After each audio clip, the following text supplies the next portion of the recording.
जब कोई व्यक्ति बहुत ज्यादा अकेला पड़ जाता है, हर तरफ से उसे दुख जकड़ लेता है, तो वो सुख की तलाश करने लगता है कि कब वो दिन आएगा जब मैं थोड़ा सुखी रह पाऊंगा। कब वो दिन आएगा जब मेरे मन से सारी चिंताएं दूर हो जाएंगी। आखिर कब आएगा वो दिन।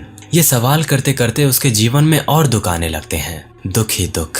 ये ब्रह्मांड उसे उसकी मांगी हुई चीज का बिल्कुल उल्टा देने लगता है। आखिर ऐसा क्यों है? असल में दोस्तों, ये ब्रह्मांड उसकी परीक्षा करता है कि क्या ये वास्तविकता को समझने योग्य है, कि क्या ये वो बन सकता है जो मैं इसे बनाना चाहता हूँ। वो दिव्य मानव जो ब्रह्मांड की आग से निकली चिंगारी से पैदा होता है, अनंत लोगों से संबंध रखने वाला वो आत्मा जो सत्य की तलाश में इस धरती लोक में चारों तरफ से मार खाकर जी रहा है। शायद ये बातें आपको समझ ना आए, इसीलिए मैं सीधा पॉइंट पर आना चाहता हूँ। तो जब कोई व्यक्ति दुखों से भर जाता है तो ये ब्रह्मांड उसके जीवन में दुख की नदियां बहा देता है, ताकि वो व्यक्ति उस दुख का उपयोग करके ज्ञान के मार्ग पर चल सके, वास्तविकता को समझ सके। जरा सोच कर देखो, अगर किसी व्यक्ति को जीवन में केवल ऐसो आराम और सुख ही मिलता रहेगा तो थोड़ी ना वो ज्ञान के मार्ग पर आना चाहेगा। वो तो उन्हीं चीजों की परछाइयों में नाचता रहेगा। तो जब वो दुखी व्यक्ति एक बार ज्ञान के मार्ग को चुन लेता है, तरह तरह की चीजों को समझता है, जैसे कि ये संसार और ये ब्रह्मांड और उसका अपना खुद का शरीर और मन किस तरह से काम कर रहा है, ये समझ लेता है, तो उसे सुख दुख और बाकी भौतिक चीजें तुच्छ लगने लगती हैं।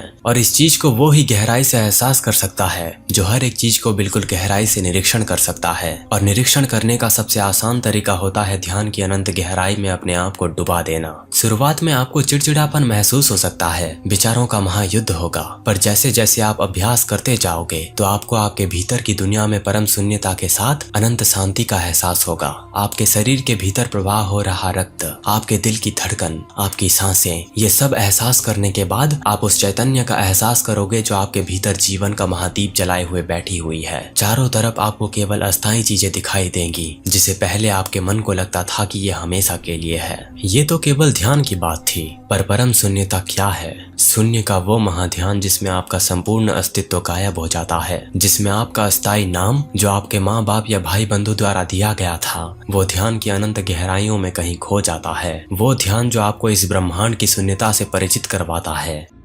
कभी अकेले में नक्षत्रों को देखना, घंटों तक देखना, चाहे आप पागल हो जाओ या लोग आपको पागल कहें, घंटों तक उन नक्षत्रों को पागलों की तरह देखने के बाद आपको अंदर से ये महसूस होगा, आप तो उन्हीं सितारों के धूल से निर्मित हुए हो जिस आंख से आप उन्हें देख रहे हो। पर क्या आपने कभी शून्यता का एहसास किया है, जहाँ पर आपका और इस समग्र संसार और ब्रह्मांड का संपूर्ण अस्तित्व गायब हो जाता है? आखिर क्या है महाशून्य ध्यान? शून्यता, खालीपन, वो अस्तित्व जहाँ पर ना तो मन जैसी कोई चीज होती है, ना सुख, ना दुख, ना कोई विचार और ना ही कोई इच्छा।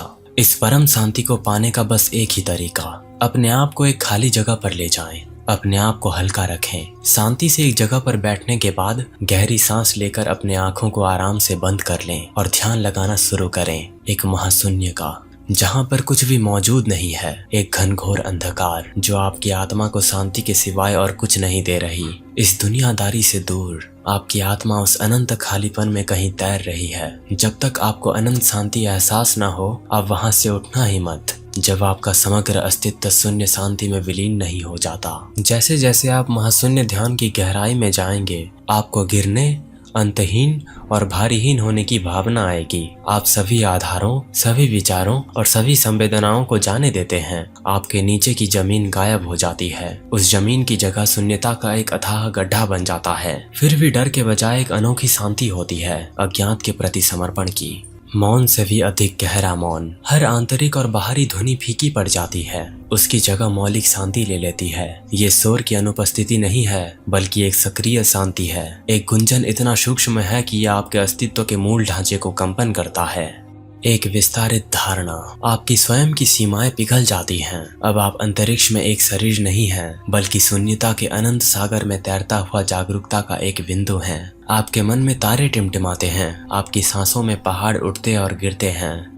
एकता की एक झलक, प्रत्यक्ष और अप्रत्यक्ष के बीच अंतर मिट जाता है। आप और शून्य, आप और ब्रह्मांड एक एकल संदीप्त वास्तविकता में धुंधले हो जाते हैं। आप सभी चीजों के अंतर संबंध, अस्तित्व की साझा धड़कन को महसूस करते हैं। बेलगाम शांति और आनंद, अकारण और बिना शर्त शुद्ध आनंद की एक लहर आपके ऊपर छा जाती है। ये इंद्रियों का क्षणभंगुर आनंद नहीं है, बल्कि एक गहरी और अटल शांति है जो आपके अस्तित्व के मूल में गूंजती है। शून्यता आनंददायक और भयावह दोनों हो सकता है। दोस्तों, ध्यान के कई रस होते हैं। एक एक को जब आप जगते जाओगे तो आपको उतनी ही नई चीजों का एहसास होगा, वास्तविकता का एहसास होगा, परमात्मा जैसी कोई महाशक्ति है भी या नहीं इसका एहसास होगा, जिसका सदियों से इस मानव जाति का तलाश है। आज हमने शून्यता के महाध्यान के विषय में जाना। क्या आप ऐसे और ध्यान के विषय पर वीडियोस चाहते हो तो बस इंतजार कीजिए मेरे अगले आने वाले वीडियोस का। और अगर आप मेरी माया की 27 कहानियां वाली PDF बुक को पढ़ना चाहते हो तो लिंक मैंने नीचे दे दिया है। आपका मूल्यवान समय देने के लिए धन्यवाद।